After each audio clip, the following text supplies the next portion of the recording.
자, 계속해서 썰전 라이브 마지막 영끌 인터뷰 두 번째 시간입니다. 영끌 인터뷰에서는 그동안 여야 대선 주자들 그때그때 인터뷰를 하고 있는데요. 자, 오늘은 이달 초였죠. 대선 출마를 공식 선언한 김동연 전 경제부총리와 이야기를 좀 나눠보겠습니다. 자, 어서 오세요. 네, 안녕하세요. 예, 예.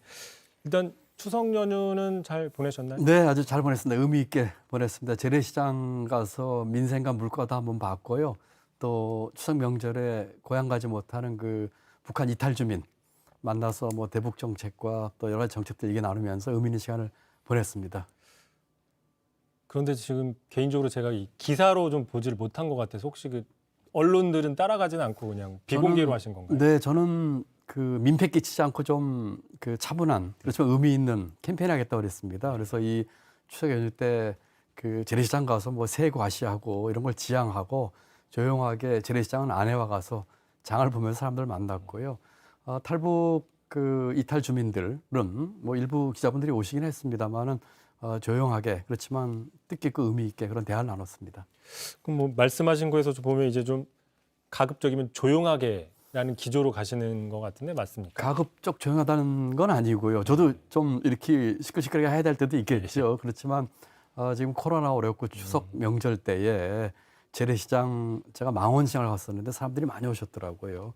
거기에서 뭐 여러 사람들 와서 그 이 장사 거는 거 방해하는 것보다는 조용히 이렇게 장 보면서 대화 나누고 하는 시간 어떨까 했고 탈북 주민 같은 경우는 그 활동가들 여러분들과 아주 의미 있고 또 앞으로의 그 이 우리 대북 정책이나 또 탈북 주민에 대한 그 정책에 대한 대화를 아주 깊게 나눴다 이렇게 보시면 될 것 같습니다. 제가 그 초반에도 설명을 드렸지만 이제 김동연 전 경제부총리지만 대선 출마를 공식 선언했다. 그렇습니다.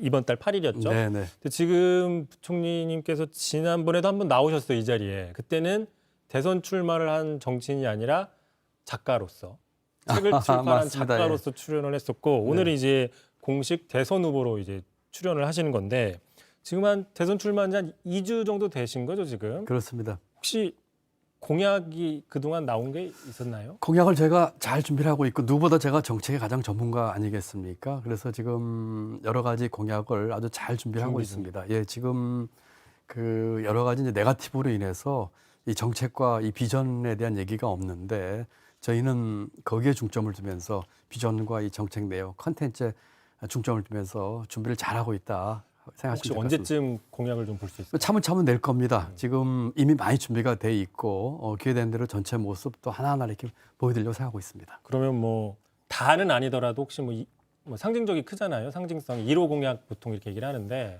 저는 1호 공약으로 그 출마 선언을 하면서 스타트업 천국을 만들겠다고 얘기를 했습니다. 그래서 저는 스타트업을 10만 개 만드는 것을 첫 번째로 내세우고 싶습니다. 지금 우리가 스타트업 기업이 한 3만 2천 개 있는데 거기에 고용된 일자리 수가 72만 개입니다. 4대 재벌 전체보다 더 많은 숫자를 고용하고 있거든요. 스타트업 10만 개를 만들면 200만 일자리가 나옵니다. 그렇기 때문에 스타트업 천국이라고 하는 것이 꼭 기업만은 아니지만 기회를 많이 내는 것이긴 하지만 우선은 첫 번째로 스타트업 기업을 10만 개 만들겠다 하는 것을 첫 번째 공약으로 지금 생각하고 있습니다. 일단은 말씀만 듣고 제가 이제 질문을 드리는 건데 스타트업이라는 거는 이제 민간 기업이죠. 민간 기업을 10만 개씩 만들겠다. 그러니까 이게 뭔가 그 개발자들이 스타트업을 만들 수 있도록 뭐 세제라든지 이런 규제 같은 거를 깨주겠다 이런 개념으로 받아들일 수 있는 건가요? 여러 가지 조합적으로 같이 작동을 해야 됩니다. 우선 창업 생태계를 만들어야 되는데 지금 앵커께서 말씀하신 것처럼 규제도 그렇고 그다음에 회수 시장 문제도 그렇고 또 여러 가지 다양한 그 세제나 지원도 있겠습니다만은 그 인력 양성도 그렇고 이런 측면에서 시장이 작동하도록 하는 생태계를 만들어주는 거에 중점을 둘까 생각하고 있습니다. 뭐 아무튼 조만간 이번 달에 혹시 나오나요? 이번 달부터 차곡차곡 나올 겁니다. 네. 그 지금 계속 제가 이 부분에 질문을 좀 드리는 게 지금 후보님께서 여야 대권 후보들 같이 모여서 공통 공약을 좀 추진하자 뭐 이런 제안을 하셨잖아요. 여기 이제 호응한 후보도 있고 뭐 호응하지 않은 후보들도 있는데 보통 이런 얘기를 하려면 뭐 본인이 많은 정책과 많은 공약들이 이제 이렇게 쌓여 있는 상태에서 얘기를 하게 되는 경우가 있어서. 네. 근데 다른 후보 측에서는 예를 들어 아니 자기 아직 공약이나 정책을 내놓지도 않고 공약 정책 추진 협의를 만들자 이제 이렇게 이야기를 하는 쪽도 뭐 없지 않은 부분이 있어서 네. 그래서 좀 물어보는 거예요. 그건 이렇게 해석하시면 될 것 같습니다. 지금 공통공약 추진 심의 평의에는 지금 어떤 걸 지금 내놓고 같이 하자는 뜻이 아니고요. 각자가 낸 공약 중에서 공통공약을 선거가 끝나도 함께 추진하는 그런 이제 시스템을 만들자 하는 것이거든요. 왜냐하면 선거 끝나고도 공통공약임에도 불구하고 이긴 쪽은 빌공짜 공약 만들고 진 쪽은 발목을 붙였거든요. 그렇지만 모든 정당이 같이 내세운 공약이라면 국민들 민생에 가장 가까운 공약일 테니까 그런 과정에서 이미 선거 때부터 공통공약 같이 내놓고 그리고 같이 추진하는 것으로 시민이 참여하는 가운데 만들자 하는 뜻으로 한 것입니다.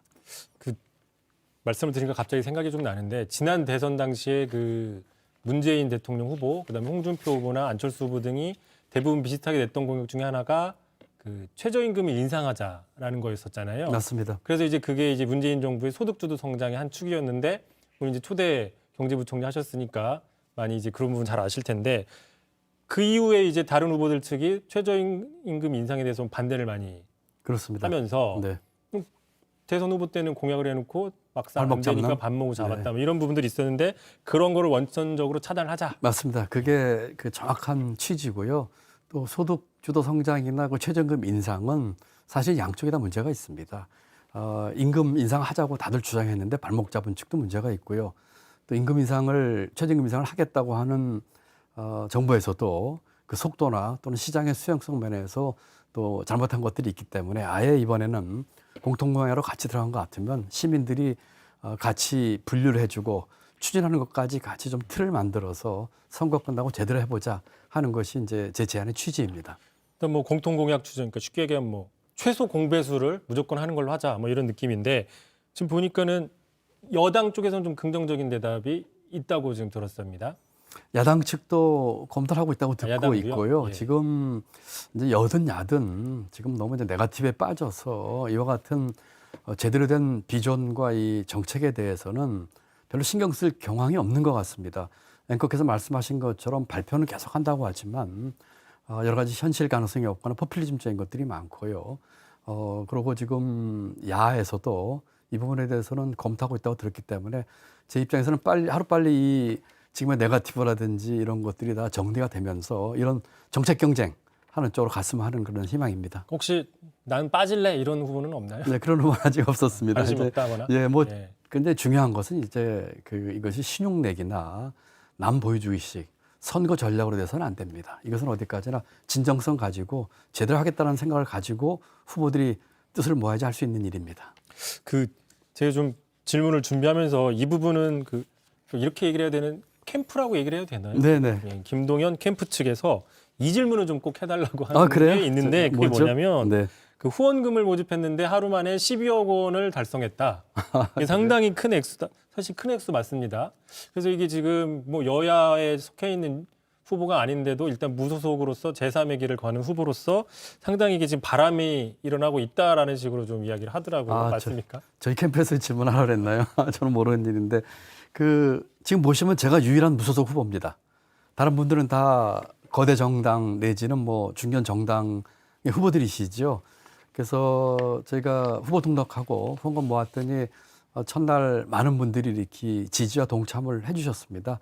많은 분들이 제게 지금 세력이 없다고 하지만 기존의 정치판에 대해서 불만을 갖거나 바꾸고자 하는 많은 분들의 그 의사가 모여진 것이라고 생각을 하고 저는 또 그런 기대에 부응하도록 열심히 하려고 생각을 하고 있습니다. 예, 뭐 근데 뭐 말씀을 하신 김에 이제 뭐 현실을 좀 짚어보면 지금 가장 최근에 나온 여론조사가 있어요. 한국 리서치에서 발표한 20일 발표 조사가 있는데요.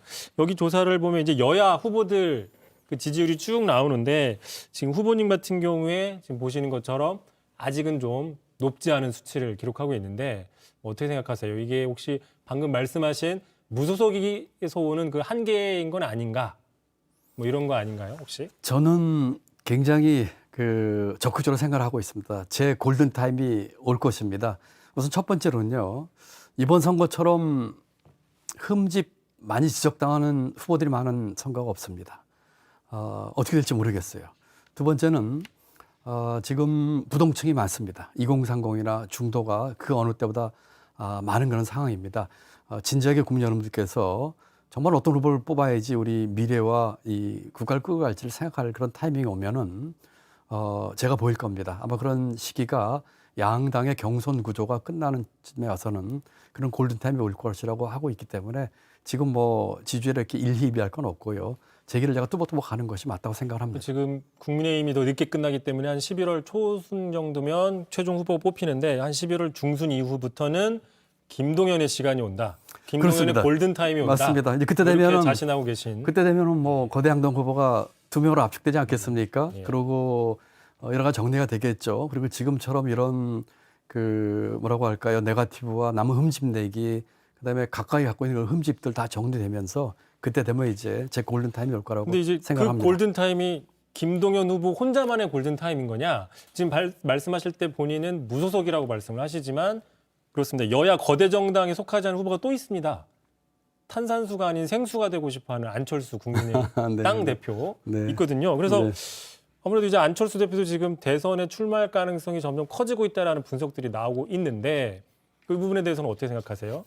일단 그 분야를 지금 어떻게 보면 이제 분점할 수 있는 구조가 있는데 그 합칠 가능성이 있는 겁니까? 뭐 저는 지금 그런 정치 공학에는 관심이 없습니다. 왜냐하면 제가 지금 주장하는 것이 기득권을 깨자고 하는 것이거든요. 기득권 양당 구조를 깨자고 하는 것이기 때문에 기득권에 다시 제가 숟가락 얹거나 또 이미 그럴 생각이었더라면 이미 거대 양당으로부터 이런저런 좋은 제의가 왔을 때 제가 받았겠죠. 전부 제가 거절했는데 저는 그런 정치 공학이나 새 유불리에 상관없이 제가 생각하기는 가려고 생각을 하고 있습니다. 이합 집산이나 합종 연행이 아니라 국민들이 원하는 비전과 정책으로 지지를 받을 생각입니다.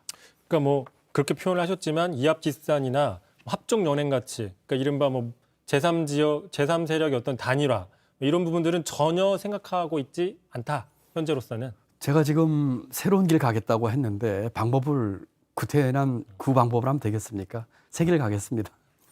그러면 이제 끝까지 무소속으로서 혼자 가겠다 뭐 이렇게 볼 수 있는데 근데 이제 아까 잠깐 여론조사를 봤었잖아요. 근데 이제 시중에 또 다른 여론조사를 보니까 후보님을 범보수권으로 이제 분류해서 여론조사를 하는 경우가 있더라고요. 네. 그래서 최근에 나온 조사를 보면 KSOI에서 한 조사를 보면 지금 뭐 보시는 것처럼 5위권으로 해서 2.8%가 나오고 있는데 범보수권에서 조사하니까 저기 나오고 있습니다. 네. 어떻게 생각하세요? 그럼 빼달라고 해야 되는 건가요? 저는 그 진보 보수에 대해서 지금 다 부정적입니다. 제대로 된 진보나 제대로 된 보수가 없다고 생각을 하는 편이기 때문에 제가 어디 들어갈지는 뭐 쉬운 문제는 아니지만 일단 제가 여당 후보가 아니기 때문에 일단 범야권의 분류가 아마 되고 있는 것 같습니다.